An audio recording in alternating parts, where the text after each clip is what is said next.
ये भी एक सवाल है, इसमें आपको जनरल टर्म लिखना पड़ेगा ना, वही बारिश वाला मेथड। ये भी एक क्वेश्चन है, इसमें आप टी आर लिखो, टी आर दे, जैसे यहाँ पे 1 है 2 है 3 है तो आर आ जाएगा, ठीक है। यहाँ पे 1 1 1 तो ये तो फिक्स है, तो इधर 1 ही आएगा। फिर 3 3 3, अच्छा तो ये भी फिक्स है, इधर भी 3 आएगा। फिर 1 स्क्वायर 2 स्क्वायर 3 स्क्वायर तो आर स्क्वायर आ जाएगा। यहाँ पे 1 की पावर 4 2 की पावर 4 तो यहाँ पे आर की पावर 4। तो आपने देखा मैंने जनरल टर्म कैसे लिखा, डिवाइड एंड रूल, इसका रूल होता है, इसका मेथड होता है डिवाइड एंड रूल। एक एक नंबर देखा करो, जैसे 1 2 3 है तो आर, इधर 3 3 3 था तो मैंने 3 लिख दिया, कांस्टेंट है वो। 1 1 1 में 1 लिख दिया, 1 स्क्वायर 2 स्क्वायर 3 स्क्वायर तो मैंने आर स्क्वायर लिख दिया। एक एक नंबर देखा करो, जनरल टर्म आपको चमक जाएगा, समझ गए। अब इसको कुछ ना कुछ करके आपको वही चालाकी वाला स्टेप, ठीक है, तो चालाकी करनी पड़ेगी, जुगाड़ लगाना पड़ेगा। जुगाड़ लगाने में वैसे भी हम सबसे आगे रहते हैं, ठीक है। तो आप इसको कुछ ना कुछ ऐसा करो कि डिफरेंस ऑफ टू टर्म्स, मतलब समथिंग माइनस समथिंग आ जाना चाहिए। समथिंग माइनस समथिंग कैसे लेके आएंगे, समथिंग माइनस समथिंग आना चाहिए। उसके लिए आप एक काम करो, ये परफेक्ट स्क्वायर बनना चाहिए, ऐसे मुझे पसंद नहीं आ रहा है, तो ये -3 को -2 -1 कर दो, -2 -1 कर दूं मैं, तो ये परफेक्ट स्क्वायर बन गया।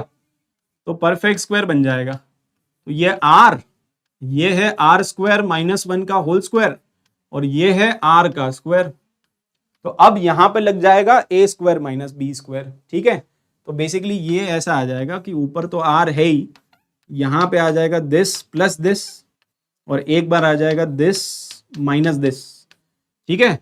और अब ऊपर भी आप ऐसा कुछ करो कि डिफरेंस ऑफ टू टर्म्स आ जाए, तो ऊपर 2 से मल्टीप्लाई डिवाइड कर दो यहां पे, ठीक है। 2 से मल्टीप्लाई डिवाइड इसलिए किया क्योंकि इन दोनों का जो डिफरेंस है वो 2r है, समझ में आया कि नहीं। मतलब बेसिकली अब आप क्या करो, हाफ, और ये जो 2r है ना, ये 2r को लिख देना R square minus R plus R, ये ठीक है। इसमें से माइनस कर दो ये आर स्क्वायर -1 माइनस आर, है ना, तो 2r ही तो है।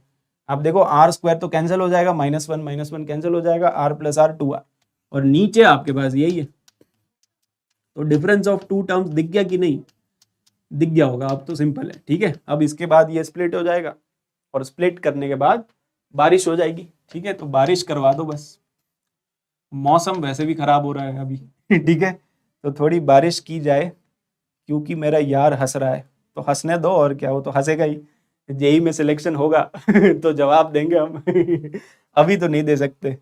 हाँ ये बताओ, 1/r स्क्वायर -1 माइनस आर आएगा, और इधर ये वाला कैंसिल हो जाएगा ना, तो 1/r स्क्वायर -1 प्लस आर आएगा, ठीक है। तो ये है, देखो अब इसमें आपको निकालना था सम अप टू 10 टर्म्स, है ना, अप टू 10, मतलब T1 T2 T10, 2 लिखने होते हैं, एक आखिरी वाला लिखना होता है।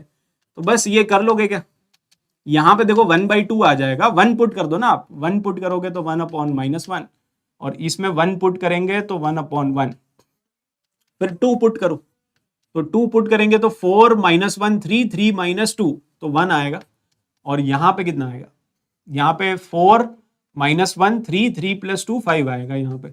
और सिमिलरली आखिरी वाला जो है, बीच में सारे आएंगे, ठीक है। आखिरी वाले में 10 पुट करो, आर का वैल्यू 10, तो 100 -1 ऐसे ही लिख देते हैं, चलो 100 -1 -10, और इधर 100 -1 + 10, और अब आप करा दो बारिश, तो ये दोनों कैंसिल हो रहे हैं ना, ये दोनों कैंसिल, फिर अगले दोनों कैंसिल, हमेशा डायगोनल वाले बचेंगे। अगर ये बचा मतलब ये भी बच जाएगा डायगोनल, ठीक है।